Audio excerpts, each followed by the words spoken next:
All right, let's get into it. Okay, so what is the industry you work in? What is your role? And how long have you worked for the company or been in the company?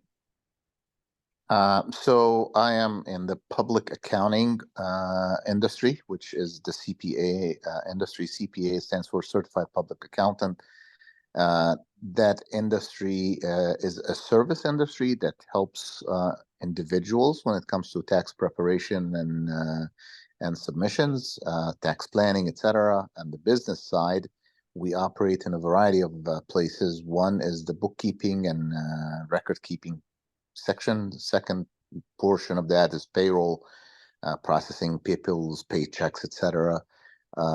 We have a consulting arm where we advise small businesses on how to run their businesses better. There's three additional component services that are that we classify those as compliance work. So there is the area of audit, compilation, and reviews. So a lot of times we are, as an independent CPA, we would come in alongside a company and audit their books and give an opinion on whether or not they've met the generally accepted accounting principles. So that's the highest level of that type of service. The next level down is a review, which is we review their books, and we typically don't give an opinion at that point, but we do third-party verifications. And then the lowest level is compilation, which basically we take their information, we compile it, we put notes to financial statements, etc., and we present it in that fashion. So that's the industry as a whole. My role is I am the CEO of Farragal and Associates. Farragal and Associates started in 1991, so that's been a few years ago, a little bit before you were born, I assume. And then and that so I've been holding that position since then. I started as a solo practitioner, and over time we've grown our team to about 30 people right now in the firm. So that's kind of background information. You said 1992? 91. Yeah, sorry, 91, 19. thank you. Yep. Okay. What has been your greatest achievement so far in your role? Um, I would say the greatest achievements right now I would classify as finding other people that have been assigned the task of management. So being able to bring in people, train them on how to do the work, seeing them progress in their career and becoming seniors and managers. And in my case, I have two partners as well. So people that have come in on the entry level, seeing them grow from, entry level to management and partnership. That's awesome. When did it happen specifically, like with some of these people? And like what are some specific, like you don't have to name names, but like just like kind of roles they started out in? Um, Sure. So like I said, I started in 1991. From 1991 to almost 2014, I operated as a solo practitioner, but I've added a couple of people to support me. Somebody answers the phone, somebody helped me with some tax return work, do data entry, do that kind of stuff. So over the years, I've kind of been the solo practitioner. In early 2014, I was confronted by a growing business, and I had to make a decision that I could not take on any more clients when I am 100% involved in the client work. So decided, had a choice to make, either grow or shrink, reduce the number of clients, just focus on the quality of the clients, charge more for services, or grow the practice where it becomes a wider, other additional people come in and start picking up where I leave off. So in 2014, I hired a couple of young, smart people, CPAs, from different firms. They came in to help, again, assist me with the projects I have. And then in 2014, till end of 2014, we did our first, to get them all in there. One of the ways to grow was an acquisition. So we bought another accounting firm at the tail end of 2014 that brought in high enough volume to cover for them and for myself. So that's kind of where the history and how we got here. One of those people that are hired in 2014 is one of my partners now, and then we continue to grow. In 2018, we acquired another firm, and we hired another person who now is a partner as well. So we've been growing by acquisition mostly at this point in time, in addition to our regular organic growth.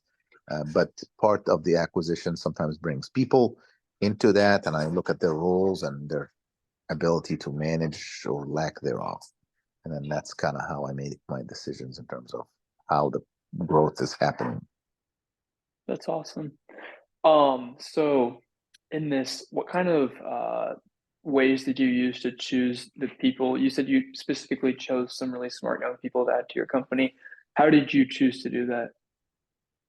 Yeah, so obviously recruitment is a key component of what we do. As a matter of fact, I think we're at a point now where recruitment is an ongoing thing. We're always looking for people. Some of that is a function of people being bored or leaving for personal reasons or whatever, so we have to replace them.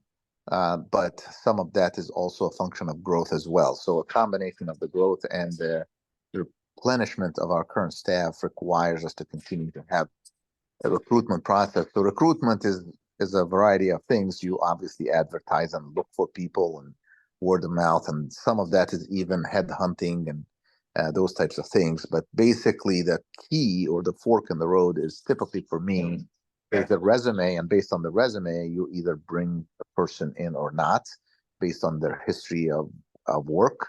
And some position we bring in people that have no experience of any kind. A lot of entry level position, we just want somebody right out of college. But what I typically look for is people that have had experience that may not be necessarily exactly what we're looking for, but we're looking for a personality type. An example of that is when I look for people who work in the food industry, in the restaurant business.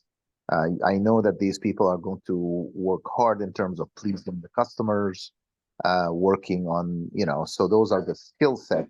So you look for a person that is, number one, has the tenacity and the temperament to be willing to learn, to be willing to interact with people. So we're looking for temperament is the key component I look for. And out of that temperament, we also look for skill. The skill could be sharpened, but so my philosophy in that is you hire for temperament and you train for skill. I could teach people how to do tough things if they have the right temperament to learn. So that's kind of my approach to that. But the interview, the resume, obviously the cover letter, those are all pieces that go into the initial interview to kind of get us to a point. I have somebody who's screening the calls. They talk to somebody on the front end before we even meet with them. They put notes in the conversation when they call them. Yes, they sound comfortable on the phone. No, they seem like they don't know anything about technology. Those types of questions. We have like 6 or 8 questions that, they front desk, when they call them to set up an interview, they kind of go through those, and sometimes based on that, we make a selection of whether or not we're going to interview them. So that's kind of the mechanics of that.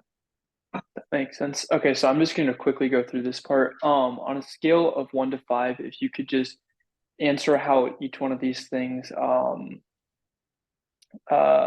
you feel these skills impact the success of your achievements. So on a scale of 1 to 5, how do you think listening impacted it? So 1 being the highest or the lowest? 1 being like it didn't matter, 5 being it mattered a lot. Yeah. So listening skills is very important. I would rank that as 4. 4. Empathy. In our industry, it's not as critical. I would probably put that between 2 and 3. Okay. Mostly because of the type of work that we do. Healing. Again, I think both of those are kind of like, our industry is more analytical in nature. So the feeling becomes important and the empathy becomes important when you're a senior person, when you're a manager. So as you start managing people, those become a little more important. At the front end of it, as they come, they're not as critical to the entry level. So I see them higher ranked on senior people.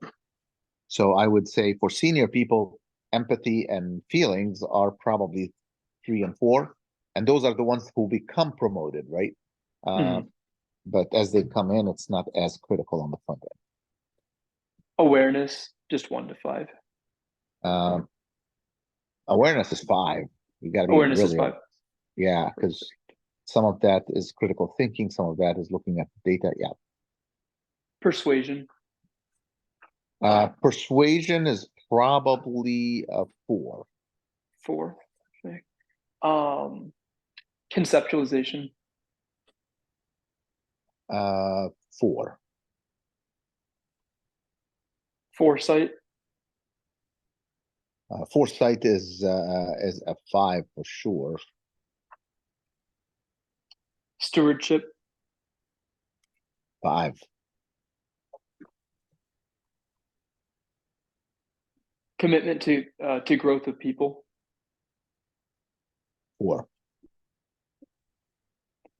interest in building community. Again, leadership is important in that area. I would say a 5 in that. It's very important for us to. There's a lot of collaboration. Yeah, that's 5. Okay.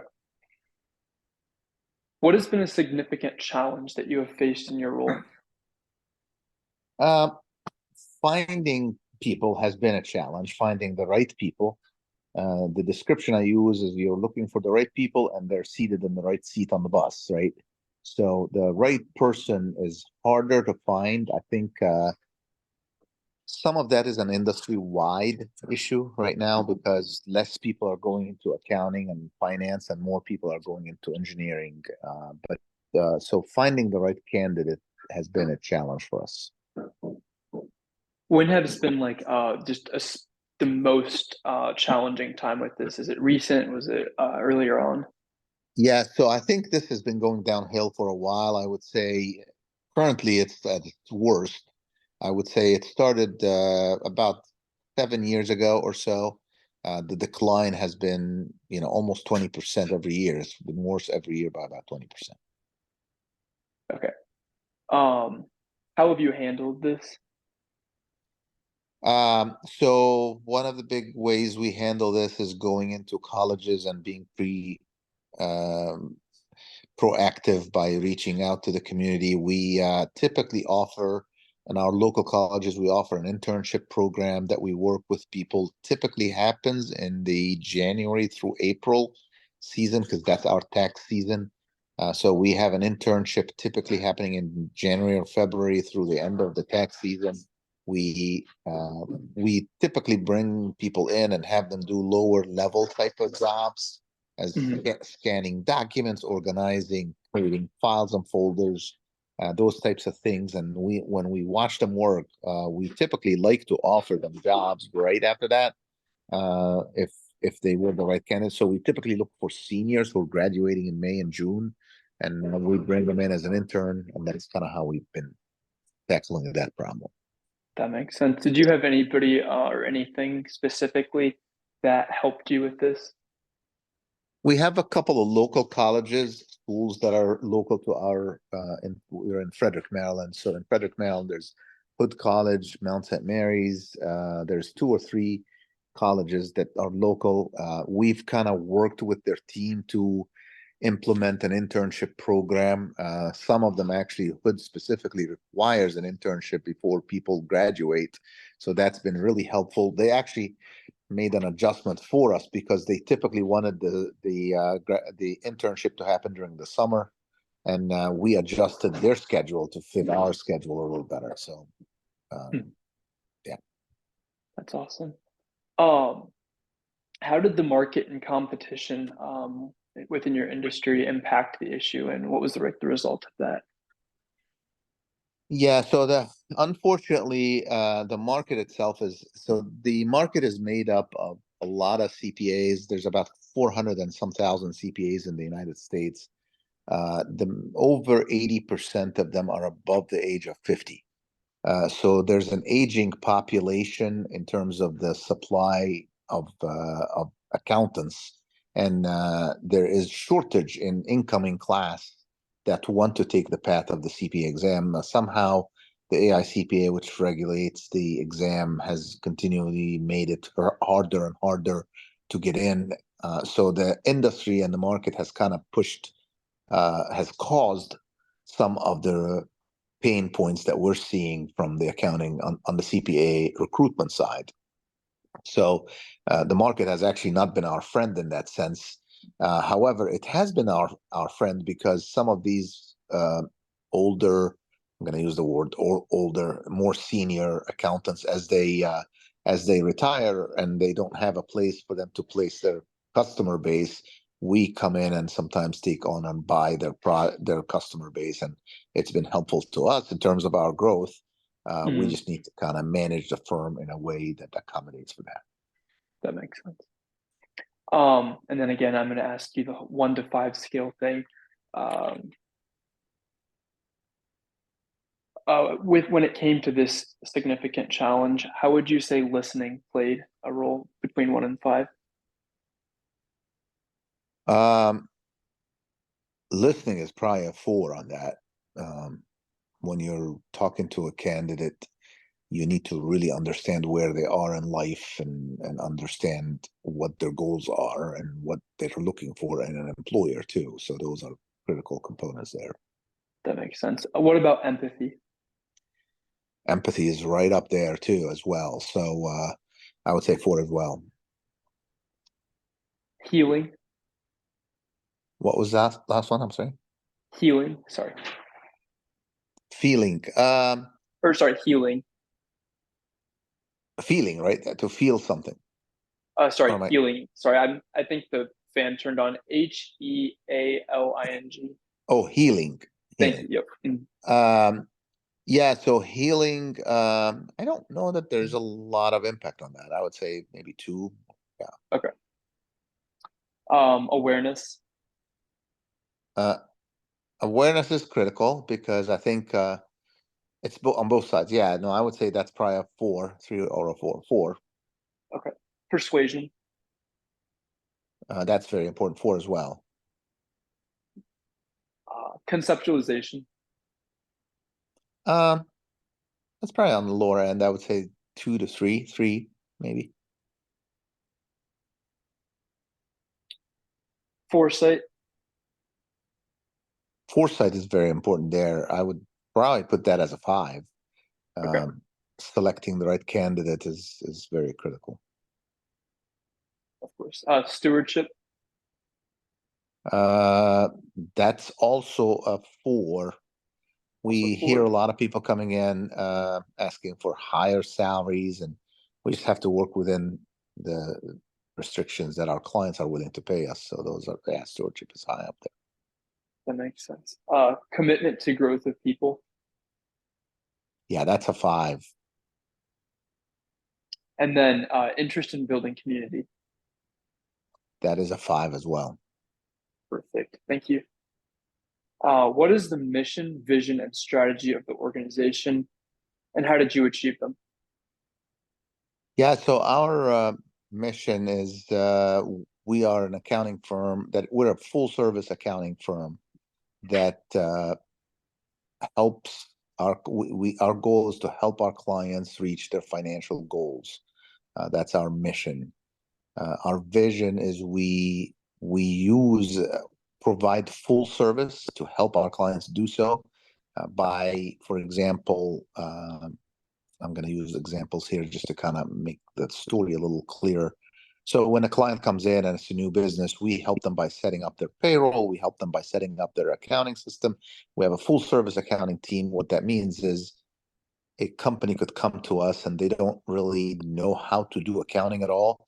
And we turn that into financial statements and help them use those financial statements to manage their business. So to that end, we're by being full service, we could kind of help them reach their goal. That makes sense.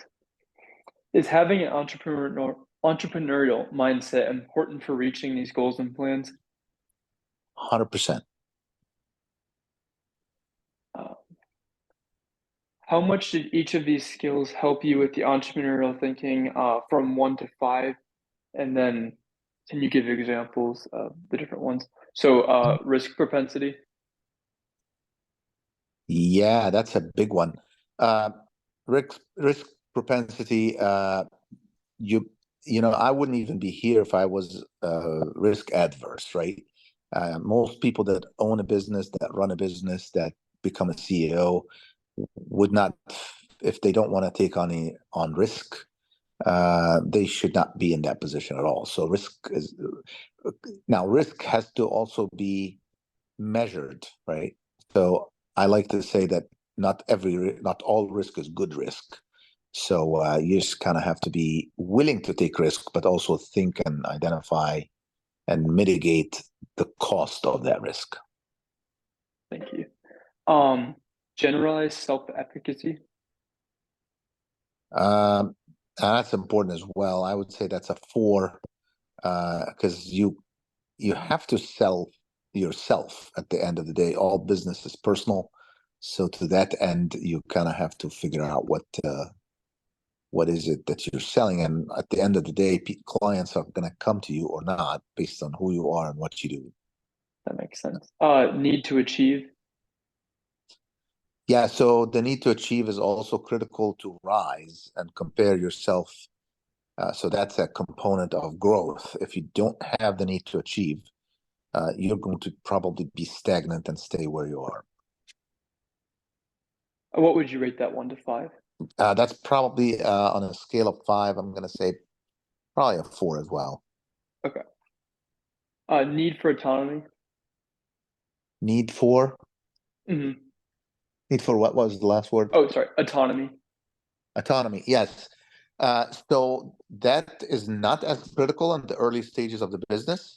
It is Hmm. very critical as you grow as a team. So depends on the life cycle. Where are you in the life cycle of the business? Our current life cycle is probably one of the high end of, because we have a large team. So with that, I'm going to say a 4 as well. Okay. And then of the 5 big personality types, just I'll just say them and you just give 1 to 5. Just how important is extroversion? Um, I would say it's critical on the high end of the organization when you're marketing and selling and bringing in new clients. Not as important on the entry level. So I'm gonna say that's actually one of the signs that I look for when it comes to promotions. Okay. I would rank it probably at a 4, 3 to a 4. 4, agreeableness. Um, Not as critical. I'm going to give that a 2. I like a team to kind of disagree and come up with the best solutions. I don't mind at all having people disagree with me. Conscientiousness. Very high. That's a 5. Emotional stability. Uh, that is a 4. And openness to experience. That's a 5. Okay. Tolerance for ambiguity. Oh,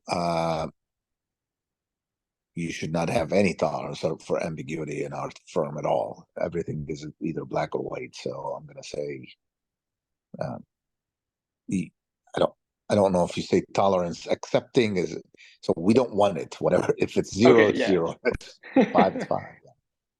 When you say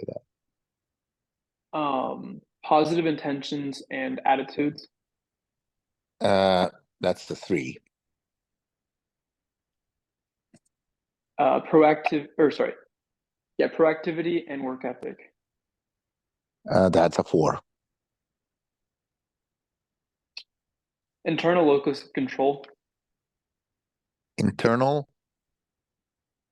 Yeah, internal locus of control. 4. Innovative slash creative. That's a 2. 2. And then, what are 2 important things besides servant leadership and having an entrepreneurial mindset are crucial for success? Attention to the detail is very critical in our industry. Uh, Excellence, I would say, is another one. self, uh, the ability to do self-assessment is a very important piece.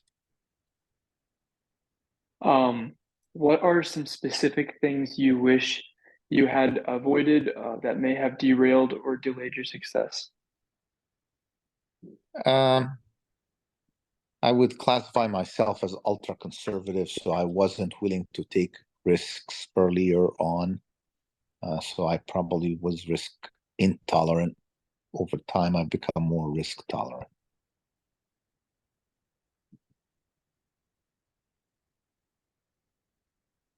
All right, thank you very much. That's all of the questions I have right now. So I'm That's gonna all.